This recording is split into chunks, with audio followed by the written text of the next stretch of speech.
بسم اللہ الرحمن الرحیم۔ السلام علیکم ناظرین، عجب مذاق ہے اسلام کی تقدیر کے ساتھ، کٹا حسین کا سر نعرہ تکبیر کے ساتھ۔ ایک دفعہ حضور اکرم صلی اللہ علیہ وسلم نے حضرت ام سلمہ رضی اللہ عنہا سے ارشاد فرمایا، مجھ سے ایک فرشتہ ملاقات کرنے آ رہا ہے، تم کمرے کے دروازے پر کھڑی ہو جاؤ اور کسی کو اندر آنے کی اجازت نہ دینا۔ حضرت ام سلمہ رضی اللہ عنہا دروازے پر کھڑی ہو گئیں تو اچانک حضرت امام حسین علیہ السلام اس وقت بچے تھے، کھیلتے ہوئے آئے اور ایک طرف سے کمرے میں داخل ہو گئے۔ کچھ دیر بعد کمرے کے اندر سے حضور اکرم صلی اللہ علیہ وسلم کے رونے کی آواز آئی تو حضرت ام سلمہ رضی اللہ عنہا بھاگ کر گئیں اور دیکھا کہ حضور اکرم صلی اللہ علیہ وسلم حضرت امام حسین علیہ السلام کو اپنے سینے کے ساتھ لگا کر رو رہے ہیں۔ حضرت ام سلمہ رضی اللہ عنہا نے حضور اکرم صلی اللہ علیہ وسلم سے پوچھا، یا رسول اللہ، آپ کیوں رو رہے ہیں؟ تو حضور اکرم صلی اللہ علیہ وسلم نے جواب دیا، جو فرشتہ مجھ سے ملنے آیا تھا اس نے مجھ سے کہا، تیرے اس بیٹے کو تیری ہی امت کے لوگ شہید کر دیں گے، اور مجھ کو اس میدان کی مٹی بھی دے گیا ہے جس میں میرے اس بیٹے کو میری ہی امت کے لوگ شہید کر دیں گے۔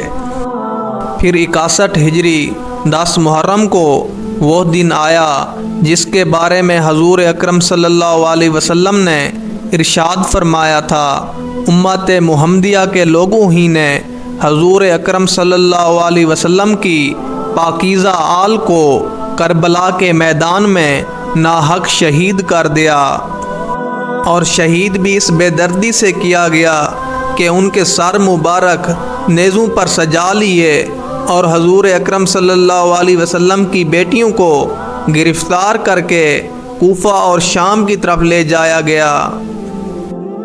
اسی دن حضرت عبداللہ بن عباس رضی اللہ عنہ مکہ مکرمہ میں دوپہر کے وقت سوئے ہوئے تھے تو حضور اکرم صلی اللہ علیہ وسلم کو خواب میں دیکھا کہ حضور اکرم صلی اللہ علیہ وسلم ایک بوتل اٹھائے ہوئے ہیں اور اس بوتل میں خون جمع کر رہے ہیں۔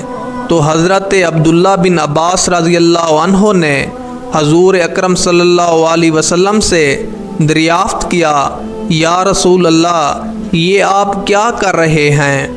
تو حضور اکرم صلی اللہ علیہ وسلم نے ارشاد فرمایا، میرے اہل بیت کو کربلا کی زمین پر شہید کیا گیا ہے، میں ان کا خون اکٹھا کر رہا ہوں اور قیامت کے روز میں ان کا وکیل بن کے آؤں گا۔ اس طرح 3 یوم پاکیزہ ہستیوں کے جس مبارک کربلا کی زمین پر پڑے رہے۔ 13 محرم الحرام کو بنو اسد کی عورتوں نے معلوم کیا کہ اب یزیدی فوج کا محاصرہ ختم ہو گیا ہے، تو ان عورتوں نے آپس میں مشورہ کیا، اب جائیں، جا کر نہر فرات سے پانی تو بھر لائیں۔ جب بنو اسد کی عورتیں نہر فرات پر پہنچیں تو انہوں نے دیکھا کربلا کے میدان میں جسم مبارک بکھرے ہوئے ہیں، کہیں کسی کا ہاتھ پڑا ہے تو کہیں کسی کا پاؤں پڑا ہے۔ جب انہوں نے اس عالم کو دیکھا تو وہ روتے روتے اپنے مردوں کے پاس گئیں اور اپنے مردوں کو کہنے لگیں، اے اللہ کے رسول کا کلمہ پڑھنے والو، اللہ کے رسول کا خاندان کربلا میں تھا، شاید یزیدی لشکر نے ان کو شہید کر دیا ہے، ان کے جسم مبارک بکھرے پڑے ہیں اور ان کے خیمے جلے پڑے ہیں، آؤ اور جا کر ان کی تجہیز و تکفین کریں۔ ان کے مردوں نے کہا، تم پاگل تو نہیں ہو گئی؟ تم نے دیکھا نہیں ان کو یزیدی لشکر نے شہید کیا ہے، اگر ہم ان کی تجہیز و تکفین کریں گے تو تو یزیدی لشکر ہمارا دشمن ہو جائے گا، وہ ہمیں بھی قتل کر دیں گے، اور ان کو بس رہنے دو، کوئی آئے گا اور آ کر ان کی تجہیز و تکفین کرے گا۔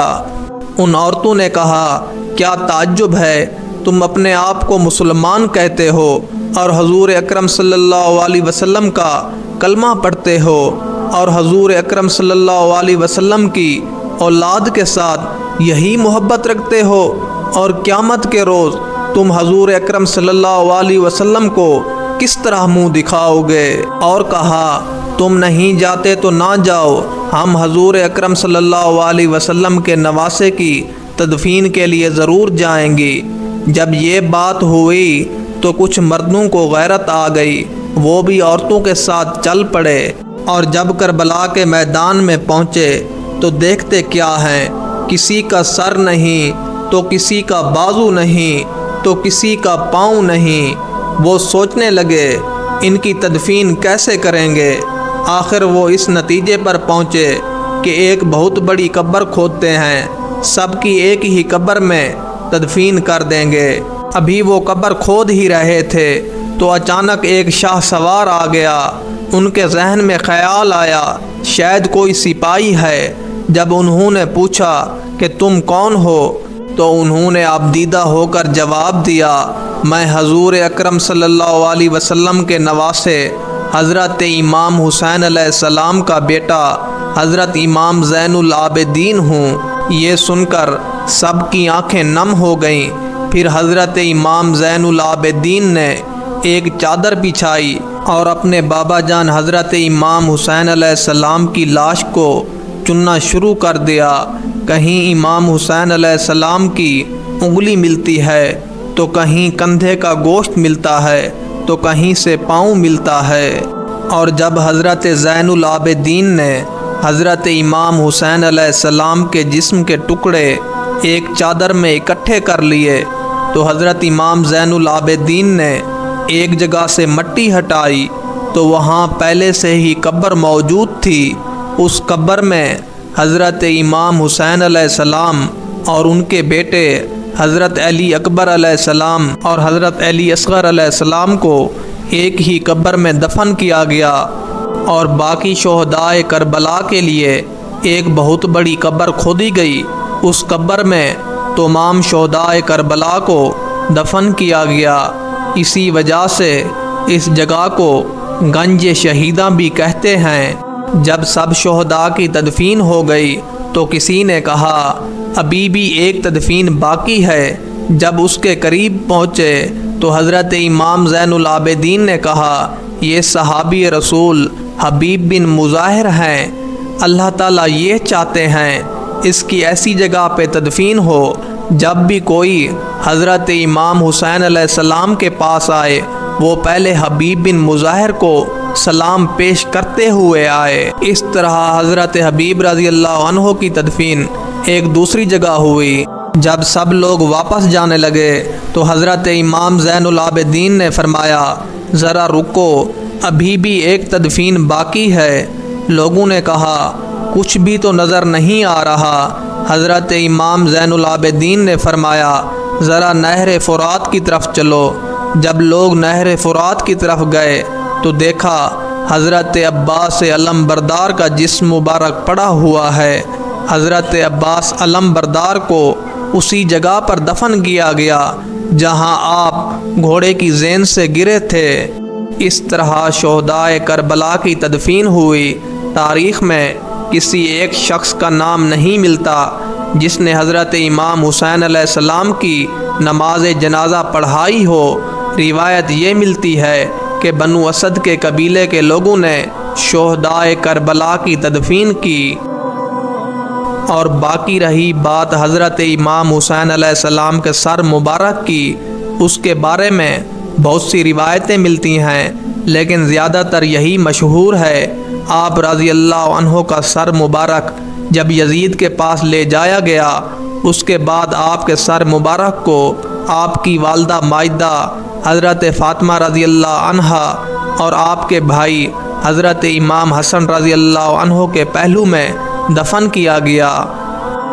اسی کے ساتھ ہی مجھے اگلی ویڈیو تک کے لیے اجازت دیجیے۔ اللہ حافظ۔